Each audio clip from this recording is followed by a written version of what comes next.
오늘 주시는 하나님 말씀은 마태복음 25장 14절로 15절입니다.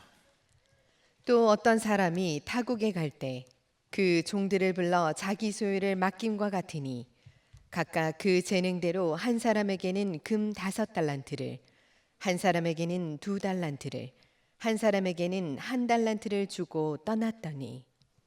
아멘. 자, 이제 정말 한 해가 다 지나갔습니다. 우리의 인생을 한번 그림책으로 비유를 해보면 좋겠다 싶은데요.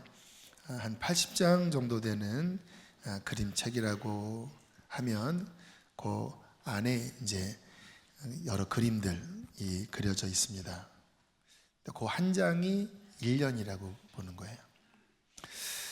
1년 안에 담겨 있는 그 그림의 내용을 보면 그렇게 많은 그림이 그려져 있진 않아요. 여러분 1월 달부터 지금까지 한번 착 스캔을 해보세요. 대부분은 그냥 일상적인 삶을 살았고 거기에 조금 사건도 있었고 또 특별한 어떤 일들도 있었고 기쁜 일도 있고 힘든 일. 근데 막상 그 그림을 한번 1년짜리를 쭉 돌아보면 그렇게 많은 내용은 아니에요. 그게 한 80장. 죄송합니다. 100세 살 거야. 그분은 100장이라고 하셔도 됩니다. 근데 이제 한 장이 지나간 거예요. 한 장이. 여러분의 페이지는 어느 정도까지 왔습니까? 몇 장 남으셨지요? 아마 다 각자 틀리실 텐데 그게 인생이라는 거예요. 짧고 그렇게 한 페이지 한 페이지 내 인생의 여러 그림들을 그리고 우리의 인생의 페이지는 그렇게 넘어가고 있습니다. 우리는 이 연말에 다시 한번 인생에 대해서 좀 생각을 해봤으면 좋겠습니다.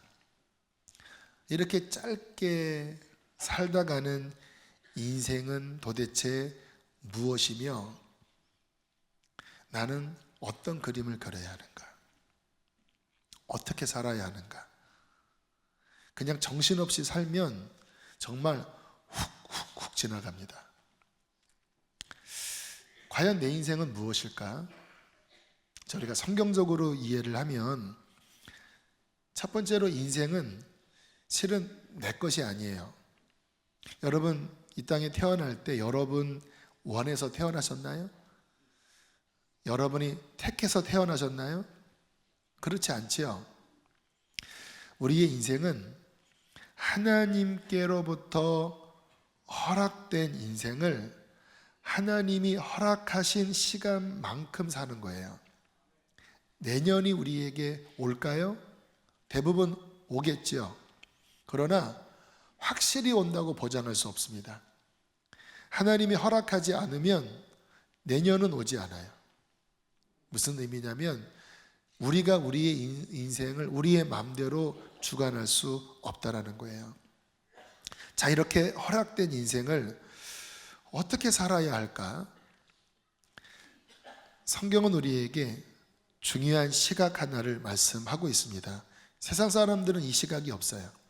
그런데 성경은 아주 중요한 인생을 어떻게 살아야 하는지에 대한 시각을 이와 같이 말씀하십니다.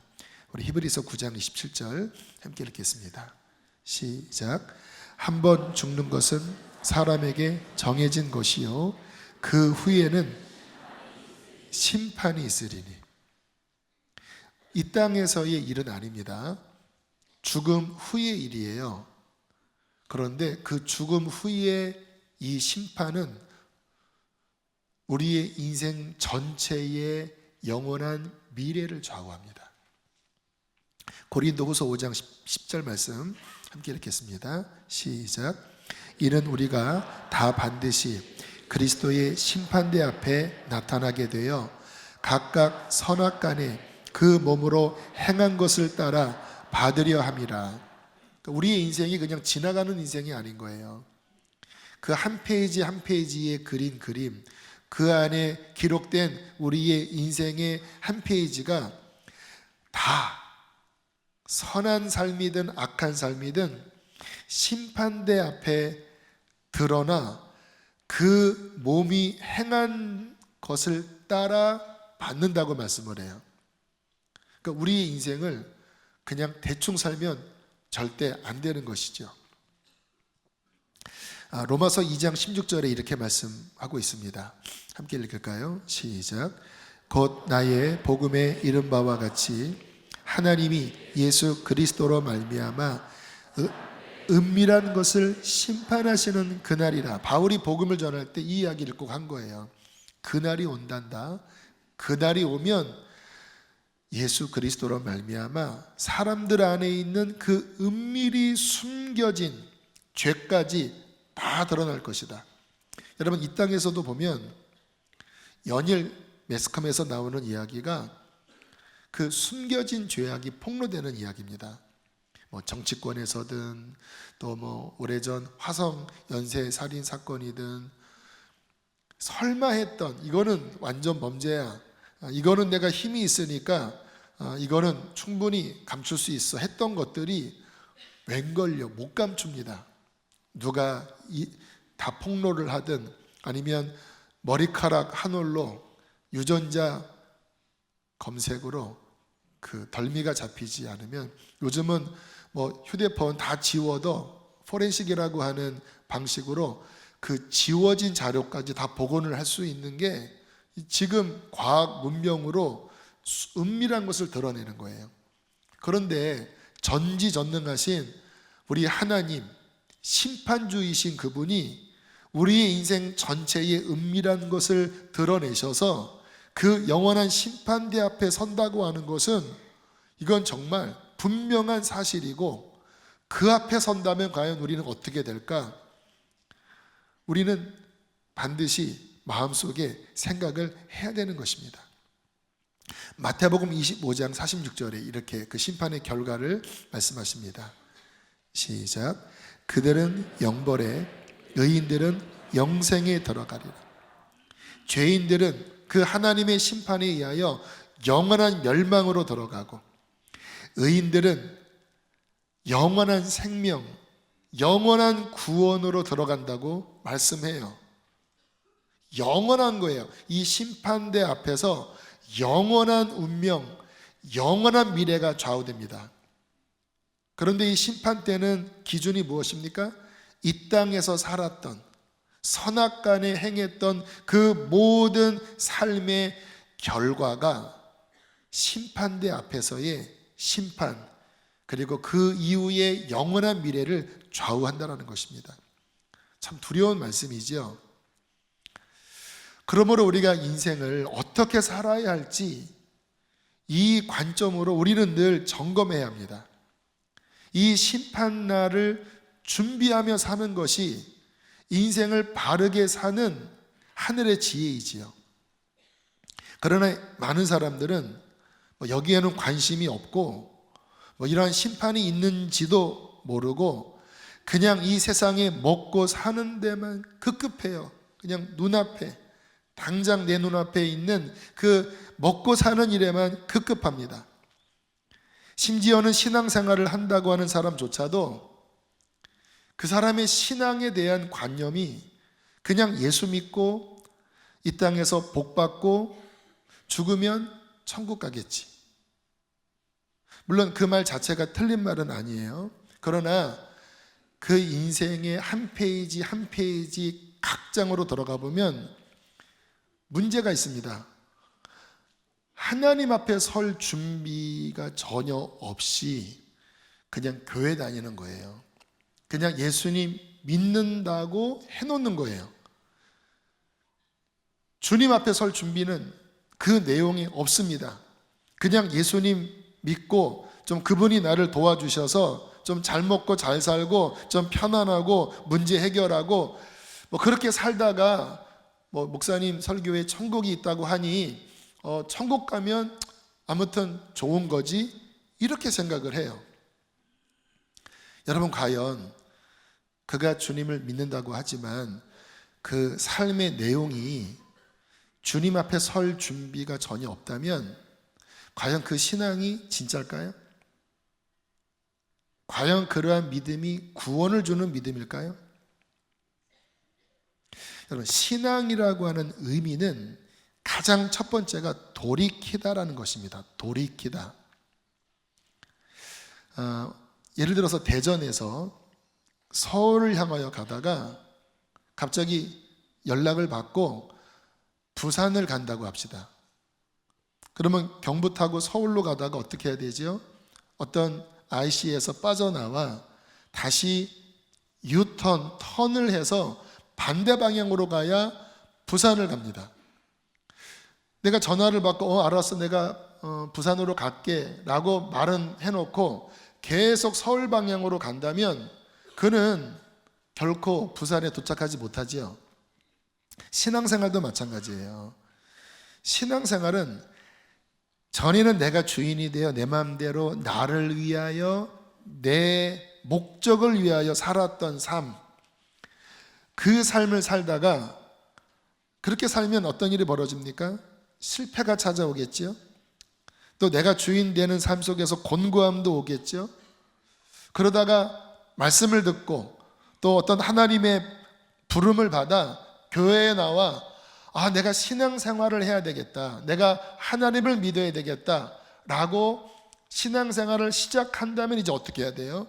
내가 주인이 되어 나의 꿈과 나의 안일과 나의 목적을 이루려던 삶에서 이제 주님을 나의 주님으로 모시고 하나님을 나의 왕으로 모시는 거니까 이제 턴을 해야 되잖아요.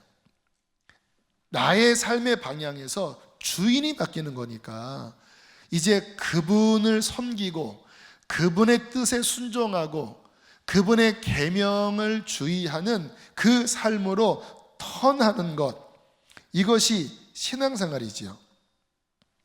그런데 많은 사람들이 교회를 다닌다고 하면서도 턴을 하지 않아요. 여전히 자기가 주인이고 자기 맘대로 살고 죄에서 돌이키지 않고 그 삶은 세상 사람과 다를 게 없이 똑같습니다. 그냥 교회만 다니는 것 하나 다른 거지 그 내면을 들여다보면 여전히 음행하고 술 취하고 방탕하고 죄를 짓고 살면서 나는 교회 다니고 믿으니까 나는 천국일 거야, 이렇게 생각해요. 여러분, 성경의 창세기부터 계시록까지 보면 그러한 신앙은 눈꼽만치도 없습니다. 제가 여러분들에게 성경을 읽으라고 강조하는 것은 성경이 기준이 되지 않으면요, 착각을 하게 되고 이게 미혹을 당하기 쉬워요. 기독교 역사에 보면 굉장히 사람들이 잘못된 신앙에 빠진 역사가 굉장히 많아요. 그래서 종교개혁도 일어나잖아요. 아니, 성경 시대를 봐도 이스라엘의 많은 역사에 잘못된 길로 간 적이 굉장히 많아요. 근데 그때의 특징이 뭔지 아세요? 제가 좀 전에 말씀드린 그런 류의 신앙생활입니다. 돌이키지 않은 채 그냥 나는 하나님의 자녀고 나는 선민이고 나는 모태신앙이고 나는 성경을 알고 나는 믿는다고 말을 했으니까 나는 천국 갈 거야. 성경은 언제나 그와 같은 시대에 그러한 사람들에게 이 독사의 자식들아, 이미 도끼가 나무 뿌리에 놓여 있으니 회개에 합당한 열매를 맺지 않으면 하나님이 찍어 불에 던지시리라. 그러한 말씀들이 성경 전체에 나오고 있습니다. 신앙은 무엇일까요? 그러한 삶에서 돌이키는 것, 회개하는 것, 그리고 이제 나의 힘으로 구원을 받을 수 없기 때문에 하나님이 보내주신 은혜로운 나의 구원자 예수 그리스도를 나의 주님으로 믿는 것입니다. 그러면 어떤 일이 벌어지지요? 내 인생의 그 옛날의 페이지의 음란과 술 취함과 정욕과 나의 야망으로 얼룩졌던 그 시커먼 그 심판을 받을 수밖에 없는 그 페이지 그 더러웠던 그림들이 예수의 십자가의 보혈에 은하여 씻겨지는 거예요. 무엇으로 죄가 용서함 받습니까? 오직 예수님이 십자가에서 우리 대신 흘린 피만이 그 심판을 받을 무시무시한 죄를 덮을 수가 있고 씻을 수가 있는 거예요. 에베소서 1장 7절 함께 우리 큰 소리로 읽어보시겠습니다. 시작. 우리는 그리스도 안에서 그의 은혜의 풍성함을 따라 그의 피로 말미암아 속량 곧 죄사함을 받았니라. 너무 중요한 말씀이에요. 구원을 향하여 분명한 제시를 하는 말씀. 그리스도 안에 들어가는 거예요. 어떻게 할 때? 돌이킬 때. 계속 이 방향으로 가면 그리스도 안에 못 들어와요. 돌이켜서 그분을 따르기로 마음을 정하고 예수님을 나의 주님으로 모실 때 주님 안으로 들어가게 됩니다. 그러면 어떤 일이 벌어집니까? 은혜를 베푸시는 거예요. 값없는 은혜.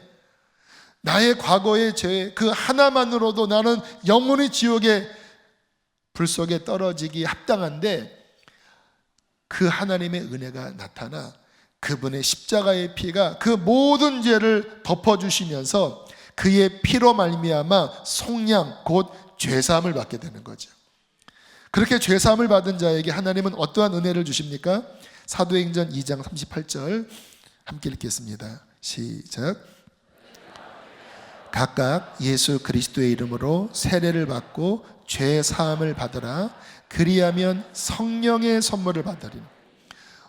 우리 안에 성령을 주시는 거예요. 왜? 우리의 힘으로 하나님을 따를 수 없기 때문에 성령을 주셔서 죽었던 영이 살아나고 하나님을 감각할 수 없었던 자가 이제 성령의 깨어나게 하심으로 말미암아 하나님을 감각합니다. 하나님의 음성이 들리고 예배할 때 하나님의 따사로운 임재가 영혼 안에 느껴지고 하나님의 말씀이 깨달아지고 새 사람이 되는 거예요. 그리스도 안에 있으면 새로운 피조물이라 이전 것은 지나갔으니 새 사람이 되었도다. 성령으로 말미암아 변화된 새 사람이 되는 거예요. 자, 그렇게 거듭난 변화된 새 사람은 어떻게 살아야 합니까? 전에 내가 주인 되어 내 마음대로 살았던 삶이 아니라 이제는 예수님이 주인이니까 주인님의 말씀에 순종하여 사는 것이죠. 여러분이 어떤 회사에 들어갔다고 칩시다. 그러면 내가 그 회사의 직원이 됐다고 하는 말은 뭐냐면 그 회사의 룰을 따르는 거잖아요. 그 회사에 들어가서 내가 그 전에 다녔던 회사의 룰을 들이대면 이 사람 나가야 돼요. 이상한 사람이에요. 여러분, 주인이 바뀌었다라니까. 여러분이 이제 주인이 아니에요. 예수님이 나의 주님이고 하나님이 나의 왕이십니다. 그러면 이제 거듭난 사람은 그 주인님의 뜻대로 그 말씀에 순종하며 사는 삶으로 이제 살기 시작하는 거예요. 성경에는 그와 같은 삶을 이렇게 말씀을 하십니다. 에베소서 4장 28절 시작.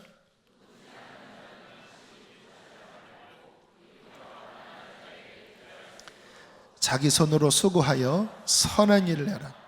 뭐 남들이 안 보면 그리고 들키지 않으면 은근 슬쩍 이런 거 많이 하지요. 뭐 제가 학교 다닐 때도 그렇게 도벽이 있는 아이들이 있었고, 뭐 군대 갔더니 뭐 이것은 도둑질이 아니라 공간 이동이더라고요. 뭐 아침에 눈을 뜨면 막 수건이 없어지고 그냥 뭐 저기 가서 가져와라. 막 그게 일상적인 말이에요. 근데 성경은 말씀하세요. 도둑질하는 자는 다시 도둑질하지 말고 돌이켜서 이제는 가난한 자에게 구제할 수 있도록 너의 손으로 열심히 수고하여 그 결과물을 가지고 선한 일을 해라. 왜? 그것이 주인의 말씀에 순종하는 변화된 자의 삶이니까.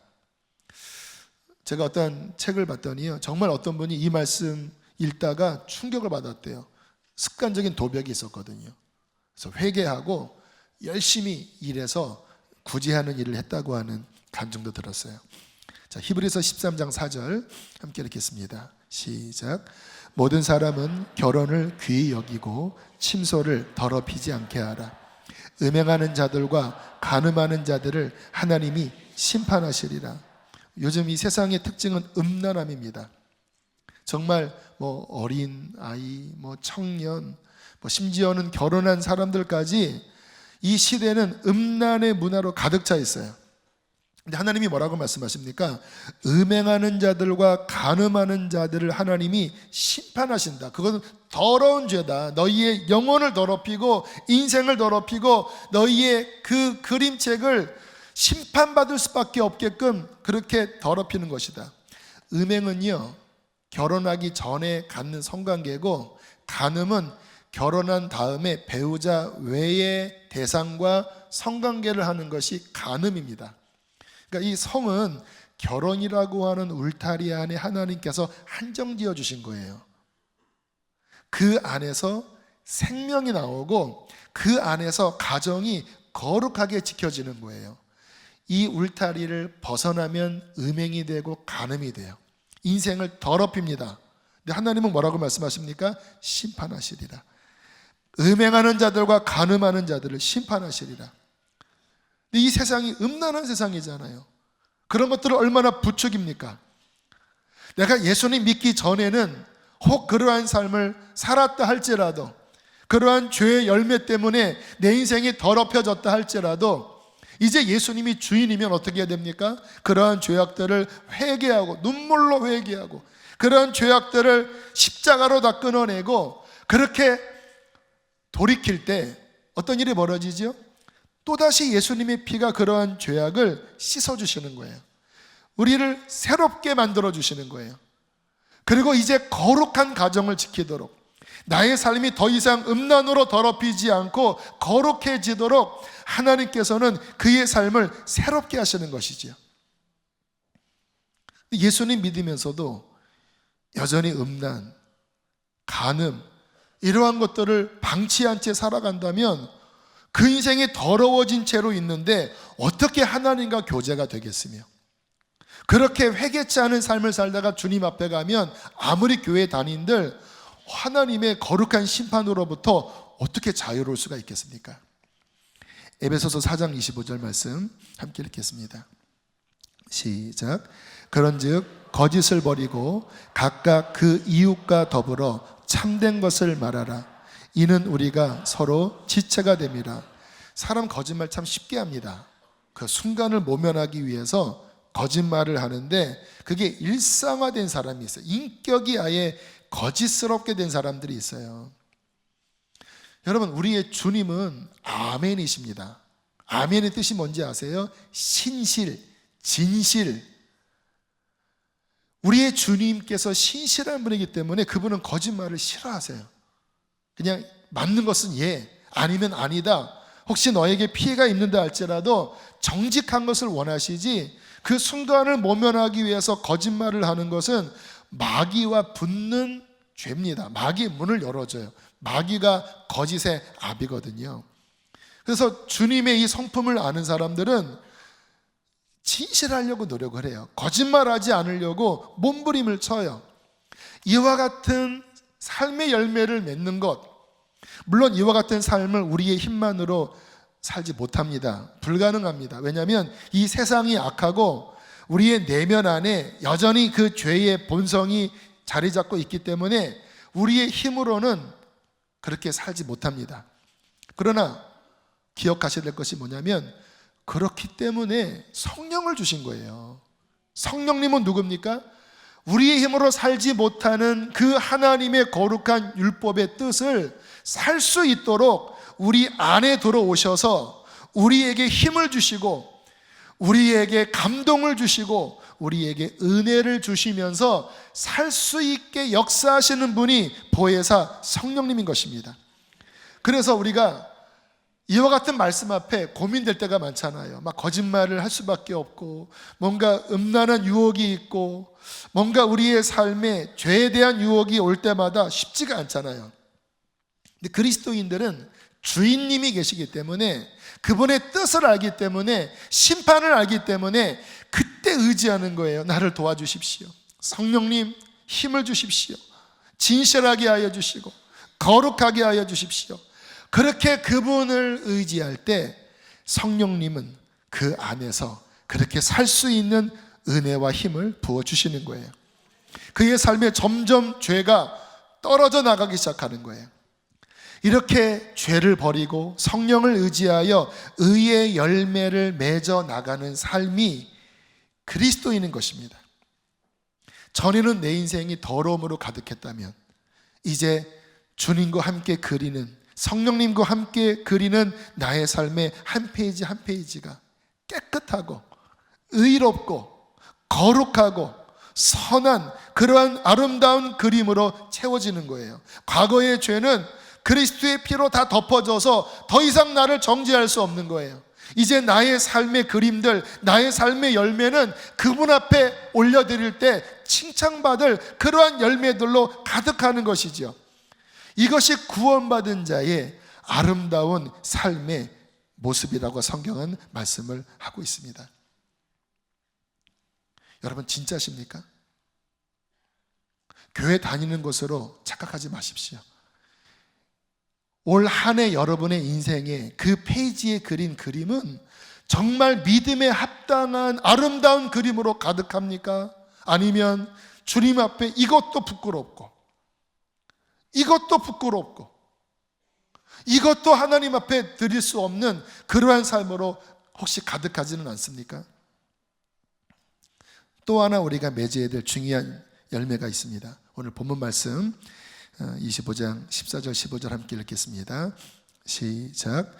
또 어떤 사람이 타국에 갈 때에 그 종들을 불러 자기 소유를 맡김과 같으니 각각 그 재능대로 한 사람에게는 금 5달란트를, 한 사람에게는 2달란트를, 한 사람에게는 1달란트를 주고 떠났다니. 유명한 달란트 비유죠. 이 의미는 주인님이 그를 믿는 종에게 하나님 나라를 위한 사명과 그것을 감당할 수 있는 탤런트, 재능을 주셨다고 하는 거예요. 다시 말하면 이제 너 잘 먹고 잘 살고 너 육신을 위해 사는 것이 네 인생의 전부가 아니라 이제 나의 영원한 나라를 위하여 내가 너에게 이러한 사명을 주고 그것을 감당할 수 있는 이러한 탤런트를 줄 테니까 너 이거 잘 사용해서 너 열매를 남겨라. 그러면 내가 다시 올 때 상을 주겠다. 이렇게 말씀을 하시는 거예요. 그래서 이러한 달란트를 가지고 믿지 않는 자들을 구원하기도 하고 또 몸된 교회에 연약한 사람들을 세우기도 하고 또 나에게 준 그 재능으로 하나님께 봉사하는 그러한 일을 하는 거지요. 그러한 재능들, 물질, 인생의 시간, 이러한 달란트를 이제 주님 앞에 설 날을 대비하면서 열심히 심는 자, 열심히 남기는 자, 이게 구원받은 자가 맺어야 될 열매라는 거예요. 주님이 저에게는 말씀의 은사를 주셨습니다. 제게 아니라 주님이 주신 선물이에요. 20살 때부터 성경을 읽으면 막 깨달아졌어요. 옆에다 막 적었어요. 주변에 있는 친구들이 하나님이 너한테 이 은사를 주신 것 같다. 저는 그때부터 지금까지 이 달란트를 열심히 남기고 있습니다. 20살 때부터 어린 아이들에게 또는 불신자에게 또는 깨달아지면 교회에 가서 믿음의 지체들에게 말씀을 열심히 나눴어요. 만약에 제가 이 달란트를 덮어버리고 쓰지 않고 그냥 세상 사람처럼 살았다면 그 달란트는 아마 곰팡이 냄새 나는 그러한 썩은 달란트였을 거예요. 그러나 저는 진짜 열심히 사용했거든요. 그래서 어떤 이들은 구원을 받았고 어떤 이들은 그 말씀 속에 회복을 받았고 어떤 이들은 삶의 위기에 있었을 때 그 말씀으로 도움을 받아 그 위기에서 건짐을 받았고 지금도 저는 이 말씀으로 여러분을 섬기는 청지기의 일을 감당하고 있습니다. 영적으로 보면 제 인생의 페이지마다 주님께서 제게 주신 달란트가 열매로 지금 남고 있는 거고요. 저는 주님 나라 가는 그날까지 이 달란트를 사용하여 그분의 부르신 그 목적에 합당한 열매를 맺어드리는 의의 나무가 되기를 저는 원합니다. 지난 한 해 용돈 중 얼마를 이렇게 떼어서 모았더니 한 65만 원 정도가 모이게 되었습니다. 기분이 좋더라고요. 이거를 가지고 뭐를 쓸까? 이거 살까? 이런 생각을 하고 있었습니다. 그러다가 지지난주에 탈북 사역하는 목사님을 만났는데 얼마의 금액이 있으면 탈북한 한 사람을 데려올 수 있다고 이야기를 하더라고요. 제 안에 막 뜨거운 감동이 일어났습니다. 생명을 살리는 것보다 더 귀한 일이 어디 있어요? 얼마큼만 있으면 한 사람을 데려올 수 있다고 하는데 어떻게 할까 하는데 그게 생각이 나더라고요. 그 조금의 망설임, 약간 망설임이 있었습니다. 근데 아무튼 근데 그 망설임은 진짜 별거 아니에요. 이거를 드리자. 많지는 않지만 그 1년간 그 전부인데 이거를 드리자. 그래서 아내와 함께 상의해서 이번 성탄절에 그 이제 탈북 헌금 이렇게 해서 아내와 함께 더 모아서 한 명분을 이렇게 헌금을 했는데요. 마음이 기뻐요. 왜 기쁜지 아세요? 나를 위해 쓴 건 아니지만 주님 앞에 서는 그날 내 인생의 그 페이지 안에 담긴 그분의 작은 눈꽃만한 그 물질이 하나님의 영광을 위하여 쓰여져서 누군가 살아나고 누군가 하나님의 은혜를 깨닫고 누군가 구원을 받았다면 그것은 낭비가 아니라 단순한 그냥 인본주의의 어떠한 구제가 아니라 주님 앞에서는 그날 그분께서 그 그림을 보여주시면서 잘했다 그렇게 말씀하실 것을 기대하니까 기쁜 거예요. 행복한 거예요. 성경을 보면 주인이 종들에게 각각에 맞게끔 달란트를 주지요. 여러분 한 달란트가 금인데 이거를 환산하면 한 16억 된다고 그래요. 그러니까 한 달란트도 적은 금액이 아닙니다. 자, 그렇게 열심히 달란트를 남기라고 줬는데 열심히 남긴 종도 있었지만 어떠한 종은 하나도 쓰지 않고 땅에 딱 묻어두고 그냥 일을 안 했어요. 19절 말씀 함께 읽겠습니다. 시작. 오랜 후에 그 종들의 주인이 돌아와 그들과 결산할세. 오늘의 설교의 제목이지요. 결산한다라는 거예요. 여러분의 인생이 여러분께 아니라 그랬죠. 시간, 물질, 재능 여러분께 아니라 그랬죠. 주인이 여러분이 아닙니다. 그분이 주인이에요. 그분이 그 인생에 결산을 하자고 하실 때 내가 너에게 맡긴 그 것들에 대하여 계산을 하자고 하실 때 여러분은 어떻게 설 수 있겠습니까? 20절 21절 읽겠습니다. 시작. 5 달란트를 더 가지고 와서 이르되 주인이여 내게 5 달란트를 주셨는데 보소서 내가 또 5 달란트를 남겼나이다. 그 주인이 이르되 잘하였도다 착하고 충성된 종아 내가 적은 일에 충성하였음에 내가 많은 것을 내게 맡기리니 내 주인의 즐거움에 참여할지어다. 와, 이 심판이 두려운 것만이 아니에요. 그 믿음의 열매를 맺는 진짜들에게는 그분께서 그 풍성하신 은혜를 베푸시는데 잘하였도다 이 착한 내 종아 너 충성스럽구나.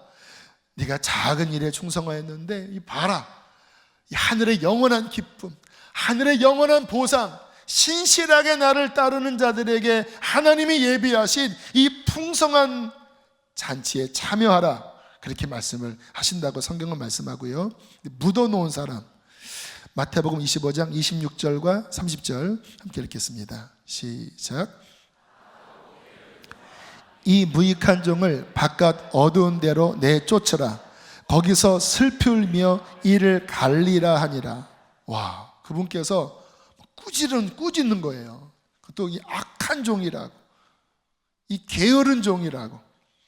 직원을 채용했는데 아무 일도 안 하면 사장이 이렇게 하겠죠. 이렇게 이야기하지 않겠습니까? 이 무익한 종을 바깥 어두운 데로 내쫓아버려라. 거기서 슬피 울며 이를 갈리라. 천국 못 갔어요. 인생은 무엇이지요? 어떻게 살아야 하지요? 2019년도에 여러분의 한 페이지는 도대체 무슨 그림으로 채워져 있습니까? 지난 날의 삶은 어떠한 그림으로 채워졌었습니까? 도대체 나의 인생의 남은 페이지는 도대체 몇 장 남은 것입니까? 죽으면 끝인가요? 대충 살다가 그냥 교회 다니고 예수님 믿는다고 하면 그 그림은 엉망진창인데 심판을 면할 수가 있을까요? 저는 우리 사랑하는 성도들이 한 명도 무익한 자가 없게 되기를 바랍니다. 오직 예수 그리스도를 통하여, 성령을 통하여 아름다운 열매를 풍성히 맺어드리는 종들 되기를 바랍니다. 저희 교회는 좀 이른이 넘으신 어르신들 가운데 목자, 지역장, 또 식당에서 행사 때 음식 봉사로 섬기는 분들이 적지 않게 계셔요. 보통 교회는 이제 그 정도 연세가 되면 이제 다 일선에서, 교회 일선에서 손을 떼고 좀 쉬시는 경우가 많은데, 이제 저희는 아무튼 개척한 지 얼마 안 돼서 그러지 않고 일이 되면 다들 열심히 일하세요. 한 2달 전에 그러한 이제 시니어 지역장님 또 목자님들과 함께 식사하면서 제가 그렇게 말씀을 드렸습니다. 참 우리 교회는 그런 모습 보면 너무 좀 감사하다고. 그랬더니 권사님이 그러시더라고요. 목사님이 이렇게 만들어 놨잖아요, 그러는 거예요.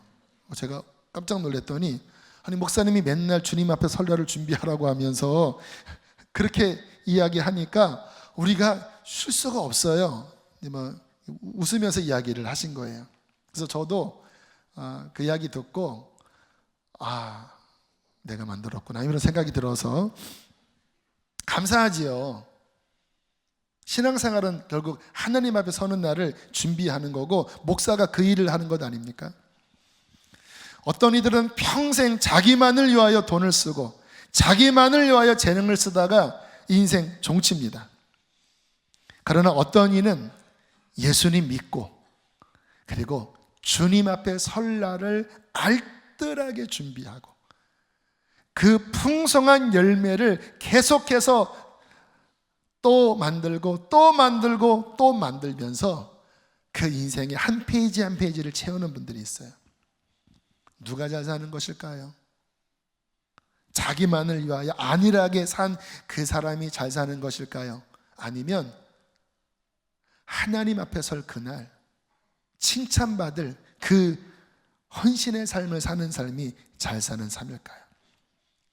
저는 우리 사랑하는 교우들이 회개하고 성령 받고 달란트를 남겨 그분 앞에 잘 서게 되기를 바랍니다. 2020년 하나님이 허락하신다면 또 우리는 한 해를 살게 될 것입니다. 기도하십시오. 지난 한 해처럼 또 2020년을 살면 안 되는 분들이 있어요. 이와 같은 말씀 듣고 잠깐 찔렸다가도 턴을 하지 못하고 계속 관성의 법칙으로 계속 내가 살던 대로 살면서 이러면 안 되는데, 이러면 안 되는데, 근데 워낙 몰려가니까 턴하지 못하고 계속 살다가 어느 날 여기까지다, 너에게 허락된 시간은 여기까지다, 그렇게 책이 덮일 때 이것은 절대 일어나서는 안 되는 일이죠. 그래서 여러분들이 이런 연말 또 연초에 하나님 앞에 정말 기도하시면서 하나님 돌이키게 하여 주십시오. 하나님 성령으로 말미암아 주님의 길을 따르게 하여 주시옵소서. 그렇게 여러분들이 간절하게 기도할 때 우리 하나님께서는 그렇게 살 수 있는 성령의 은혜를 부어 주실 줄로 믿습니다. 우리 함께 시간 찬양하시겠습니다.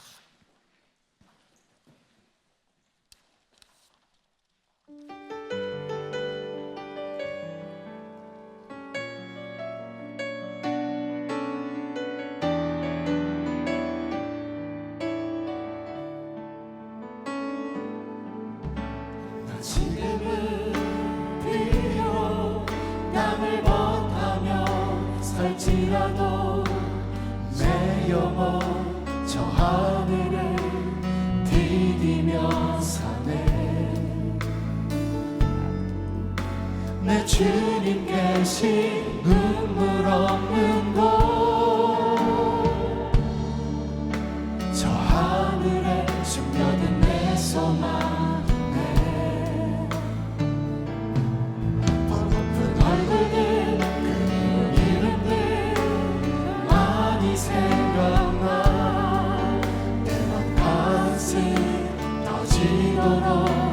기다려지는 것 아버지 넓은 품날 맞으시는 저 하늘에 사는 내 소망이네. 주님 그 나라에 이를 때까지 순례의 걸음 멈추지 않으며 어떤 시련이 와도 난 두렵지 않네. 주와 함께 걷는 이 주님 그 나라에 이를 때까지 순례의 걸음 멈추지 않으며 어떤 시련이 와도 난 두렵지 않네. 주와 함께 걷는 이 길을. 우리 기도합시다. 하나님, 나의 마음을 변화시켜 주시고 나에게 성령의 은혜를 더욱더 주시어서 주여 내 삶이 돌이켜지게 하여 주시고 하늘의 아름다운 열매를 맺는 달란트를 남기는 인생 되도록 축복하여 주시옵소서. 우리 주여 한번 부르시고 기도하시겠습니다. 주여 할렐루야. 살아계신 하나님 아버지, 누가 뭐라고 한다 할지는 하나님의 길을 따르게 하여 주시옵소서. 주님 깨어나게 하여 주시고 또 하나님 삶을 돌이킬 수 있는 은혜를 부어주시옵소서. 삶을 돌이킬 수 있는 은혜를 부어주시옵소서. 주님 우리의 지난날의 삶을 아버지 회개하오니 주님의 피에 정결하게 아버지 씻어주시고 우리에게 성령의 능력을 부어주시옵소서. 하나님의 아름다운 길을 걸어갈 수 있도록 주여 축복하여 주시옵소서. 주여 축복하여 주시옵소서. 주 앞에서는 한 명도 부끄러움을 당하지 않도록 참다운 은혜를 베풀도록 아버지 도와주시옵소서. 아버지 도와주시옵소서. 하나님, 우리의 지난날의 더러운 죄를 회개합니다. 주님의 피로 다 덮어주시고 씻어 용서하여 주십시오. 이제 우리의 앞으로의 남은 짧은 인생 하나님 예수 그리스도를 주인으로 섬기고 오직 보혜사 성령님을 의지하여 하늘나라의 아름다운 열매를 맺는 그러한 거룩한 인생으로 우리를 더욱더 이끌어 주시옵소서. 2019년도가 다 지났습니다. 다가오는 새해 하나님의 은혜 속에 그러한 아름다운 열매를 맺는 삶이 되도록 성령이여 축복하여 주시옵소서. 귀한 예물을 봉헌합니다. 기쁘게 흠양하여 주시고 우리 사랑하는 성도들의 삶의 기업을 축복하시되 먼저 그의 나라와 의를 구하는 분명한 삶이 되도록 은혜를 더하여 주시옵소서.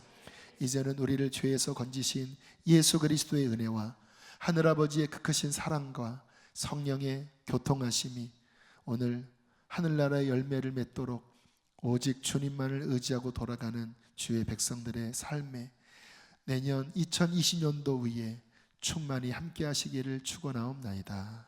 아멘.